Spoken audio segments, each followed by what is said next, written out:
this young man who died in the hands of the police did not deserve to die. And the only crime we now know that he committed was to say that he was unhappy with the Deputy Inspector General.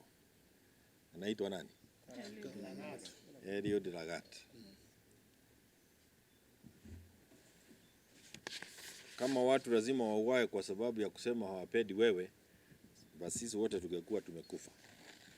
This level of intolerance by those people in power today must be condemned, and we condemn once again the killing by the police officers of Albert Ojwang. We have now learned, like we have learned of many things, that it is likely that the Deputy Inspector General, Eliud Lagat, was present when Ojwang was being tortured for 26 hours.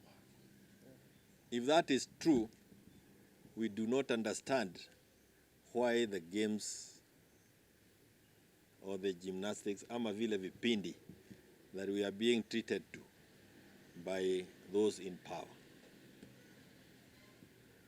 Amin, who is also in charge of the intelligence, Director of Criminal Investigations. Huyo na yeye pia ukimwangalia akiongea kuna yale anajua anatufisha. Na Wakenya sio wajinga tena. These are not the days where people will not be able to see through you. Who removed this young man in the middle of the night from a police station? Alipelekwa wapi? Gari yenye ilimtoa inaweza kuwaje police station mzima hawezi wakatupatia nambari ya hiyo gari? Who are the occupants? Who can remove a person from police custody in the middle of the night or in the wee hours of the night? It can only be askari. So this, to me, is actually a state-sponsored killing. And it is not isolated. They killed the Gen Zs last year. They have continued the killing until now. They have killed Albert. Na ni sisi tu tunaweza jisaidia. IPOA is meant to be independent of the police national service.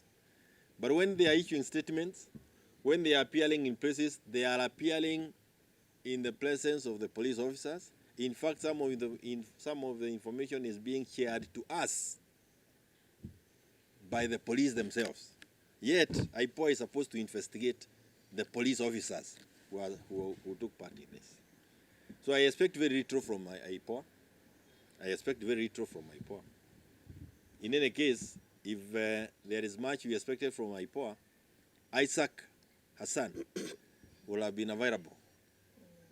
Why would he find it necessary to travel out of the country when we are looking at an issue of this nature as a country?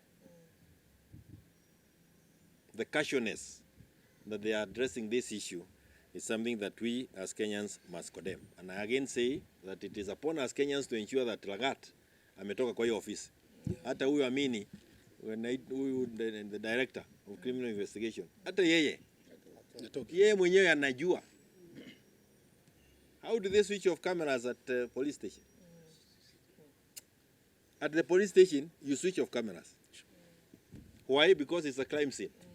And you do not want to be seen. So I think it is important that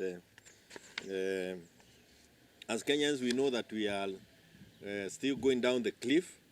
Na Kenya tuko na shida. Na hii shida ni sisi wenyewe tutaitatua.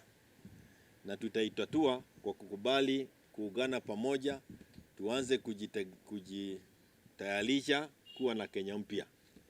And that is why I also want to take this opportunity to thank the Kenyans you are seeing here who came visiting us here at the party headquarters.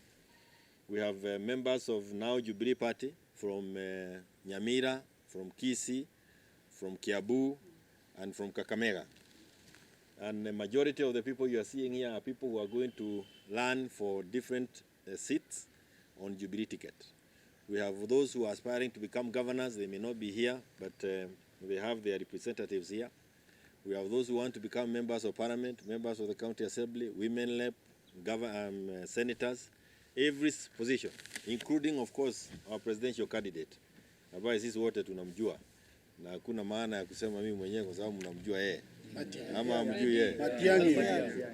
That's our party presidential candidate, Fred Okengo Matiang'i. And the joy is that every other person who has come to visit us at the headquarters has expressed confidence and their willingness to support and campaign for Fred Okengo Matiang'i.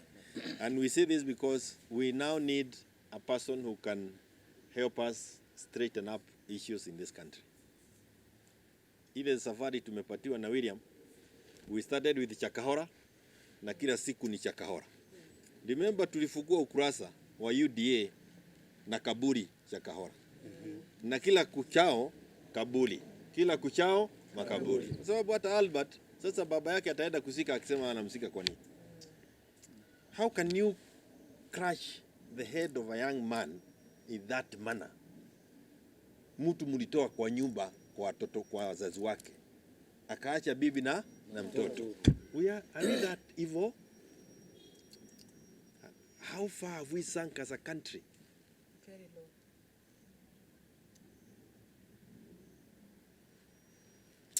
It's terrible, and it is terrible. And the only thing we can do ni tuache sloganeering nyingi, tuungane, tupeleke William nyumbani. Tafadhali. Tafadhali. Aende tu na yeye mwenyewe aanze kutuadikia kusema vile anaenda. Because I have said before, and we want the IBC in place as soon as yesterday. We do not atujali ni akina nani. Hakuna mtu atakuwa na uwezo wa kuiba kura wa Kenya raundi hii. Halo? Yes. Hakuna mtu atakuwa na uwezo wa kuiba kura raundi hii. 2022 they even bought our agents kama Jubilee. Raundi hii we have people who cannot be bought. Sure. And two things that will happen during elections day. One is that we will ensure that there is no stealing of our votes. Number two, we want elections results announced at the constituency and it is final. Kwa hivyo kila mtu anaweza tumia simu yake kujua ni nani rais wa constituency yake, county yake na Kenya yetu pamoja. Hiyo si kitu ambayo inataka tuanze kutumia 50 billion shillings printing cards kwenda huko nje. Kwa hivyo kama yeye anasema ati kwa sababu yako kwa serikali ataiba kura, sasa yeye ndio atajua sisi ndio serikali. If you did not know, you now know that we are the government. Not him, he is just a pretender in that office. Lakini si tuseme, so we have quite a number of people here. I don't think we want to say many things, but we have by elections a place like Marava. Tuko na James Agatia. Ako wapi? James Agatia. Ameondoka. James Agatia is a former son of Agatia, who was a minister of health. He wants to run for that seat on a Jubilee ticket. Na tuko na wengine wengi Aboni, huyu naye anataka kiti ya mbunge Nyaribari Masaba. I can remember